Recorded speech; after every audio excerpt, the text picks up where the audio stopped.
ዓለም ሰውነታቸውን እንደ ሸራ በመጠቀም ልዩ ፈጠራዎችን በሚፈጥሩ አስደናቂ የሜካፕ ወይም የገጽ ቅብ ባለሙያዎች የተሞላች ናት። ከሰውነት ክፍል ከንፈርን ነጥለው እንደ ሸራ ወይም እንደ ብሩሽ በመጠቀም ስዕልን በመሳል እንዲህም ይሰራል አስብለው መዳፍን አፍ ላይ የሚያስጭኑ በርካታ አርቲስቶችን በጉያዋ ይዛለች።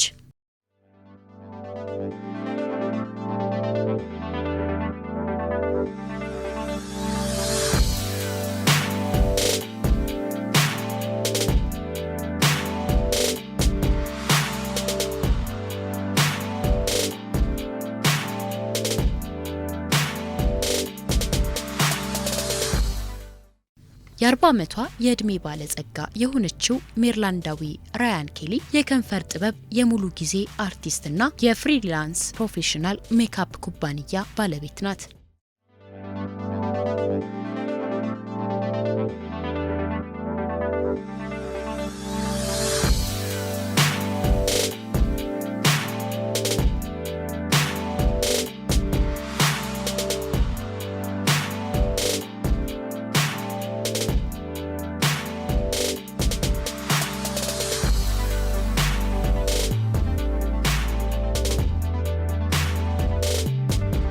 ለመጀመሪያ ጊዜ እንደ አውሮፓውያን አቆጣጠር በ2015 ከንፈሯ ላይ የሰራችውን የኬቲ ፔሪ ምስል በማህበራዊ ትስስር ከተጋራ በኋላ ተመልካች አድናቆቱን ሳይሰስት የቸራት በመሆኑ ሙሉ ለሙሉ ሙያው ውስጥ እንድትቆይና የዕለት ተዕለት ስራዋ እንድታደርገው አድርጓታል። ዛሬ ላይ በኢንስታግራሟ ብቻ ከ90,000 በላይ የሆኑ ተከታዮቿ የሷን ቀጣዩን የገጽ ቅብ ለማየት በጉጉት ይጠባበቃሉ።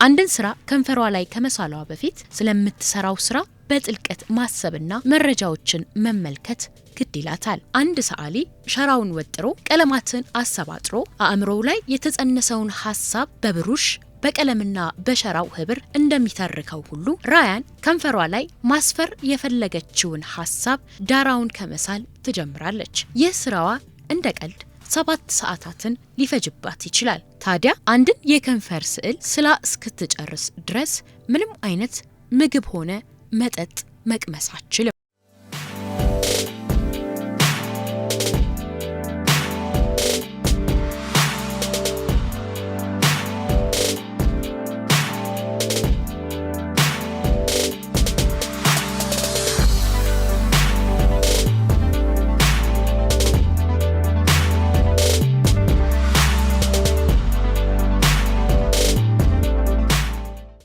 ራያን የከንፈር የፖፕ ጥበብ ስራዎቿን የምትሰራው በአንድ ነገር ከልቧ ስትደሰት በነገሮች ጥሩ ስሜት ሲሰማት መሆኑን ትገልጻለች። ይህ ድርጊቷ እንደ ሕክምና ወይም ሜዲቴሽንም ትቆጥረዋለች።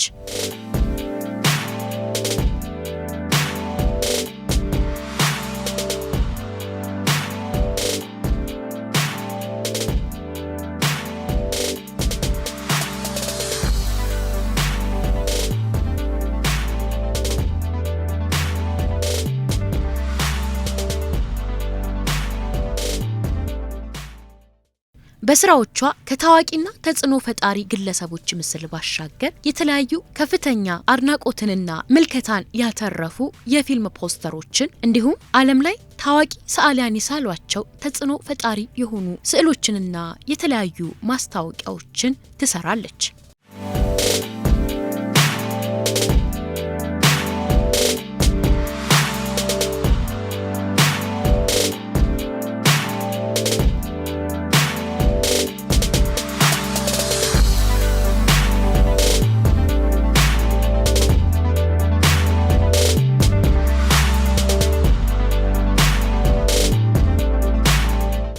ራያን በከንፈሮቿ ከሳለቻቸው የፊልም ፖስተር ስዕሎቿ መካከል ዘ ኖትቡክ፣ ብላክ ፓንተር፣ ጌም ኦፍ ትሮንስ፣ ኤስታርቦርን የመሳሰሉት ተጠቃሽ ሲሆኑ በስዕሉ ረገድ ደግሞ የኤድቫርድ ሙቼ ዘ ስክሪም የተሰኘውን ስዕል ከንፈሯ ላይ ስላለች። ከታዋቂ ሙዚቀኞችም ሪሃና፣ ኬቲ ፔሪ ተጠቃሽ ናቸው።